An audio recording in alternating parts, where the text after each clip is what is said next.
ہمارے رب نے ہمارے وجود کو ڈیزائن کس طرح کیا ہے۔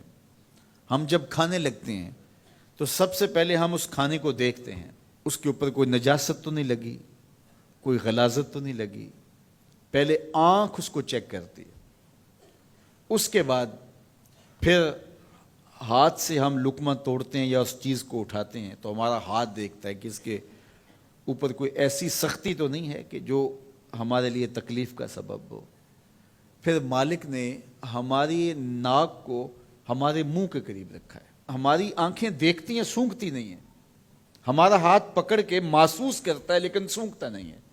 اب اس چیز کو ہم اپنے منہ کے قریب لانے لگے تو سب سے پہلے جو ہے وہ اس کو اس سینسر سے گزارا گیا کہ اس کے اندر کوئی معمولی سمیل بھی ہوئی تو یہیں سے چھوڑ دیں گے۔ لائے تھے ہم حلال رزق سے، لیکن پھر بھی ہم نے اس کو آنکھ سے چیک کیا، پھر ہاتھ نے چھوا، پھر سونگا، اس کے بعد پھر اب ہم زبان پہ رکھیں گے۔ اب ہمارے رب نے زبان کو 3 حصوں میں تقسیم کیا ہے۔ زبان کی جو نوک ہے اس کے اوپر نمکیات کو چکھنے کے ذائقے رکھے ہیں۔ زبان کا درمیانہ حصہ جو ہے یہ مٹھاس کا احساس کرتا ہے، اور حلق کے قریب جو حصہ ہے یہ کڑواہٹ کا احساس کرتا ہے۔ تو اب اس کو زبان پر رکھ کے چکھا کہ یہ بد ذائقہ تو نہیں ہے، اب زبان نے بھی کہہ دیا کہ اس کا ذائقہ بھی ٹھیک ہے۔ اب دانتوں کی چکی میں پیسا کہ اس کے اندر کوئی ایسی چیز تو نہیں ہے کہ جو تمہارے معدے پہ شاک ہو، پھر تمہارے حلق سے نیچے اترا۔ وہ رب نہیں چاہتا تمہارے حلق میں ایک لقمہ بھی ایسا جائے جس میں ذائقہ نہ ہو، جس کے اندر بدبو ہو، جس میں تعفن ہو، جس پر کوئی غلاظت ہو اور جو ناپسندیدہ ہو۔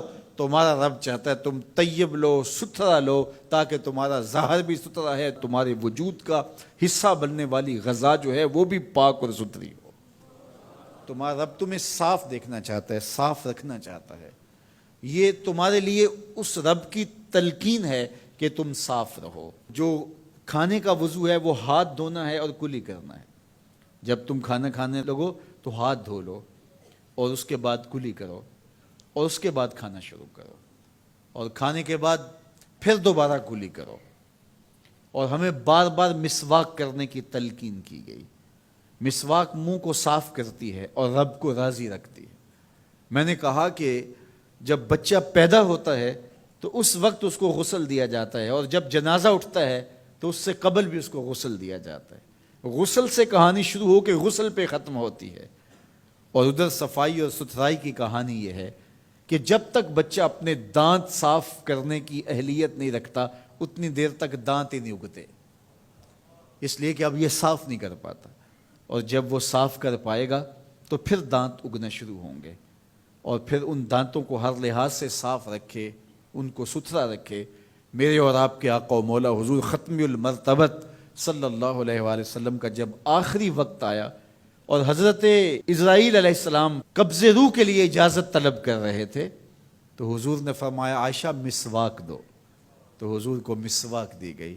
نقاہت تھی، کمزوری تھی، اور مسواک سخت تھی، تو حضور نے ارشاد فرمایا عائشہ اس کو چبا کے دو۔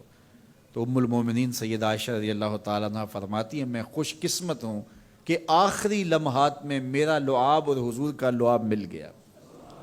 تو انہوں نے چبا کے نرم کر کے حضور کو مسواک دی، اور حضور نے اس آخری وقت میں جب انتہائی نقاہت اور کمزوری تھی مسواک کی کہ میں اپنے رب کے حضور حاضر ہو رہا ہوں۔ تو ہمارے دین نے ہمیں یہ تلقین کی ہے کہ تم اپنے آپ کو بھی صاف رکھو، اپنے وجود کو بھی صاف رکھو، اپنے بالوں کو بھی صاف رکھو، اپنے لباس کو بھی ستھرا رکھو، لیکن پھر اس پہ اکتفا نہیں ہے، جہاں تم رہتے ہو اس جگہ کو بھی تم صاف رکھو، اپنے اطراف کے ماحول کو بھی صاف رکھو، اپنے گھر کو بھی صاف رکھو، اور اپنی گلی کو اور اپنے محلے کی صفائی کا اہتمام کرو۔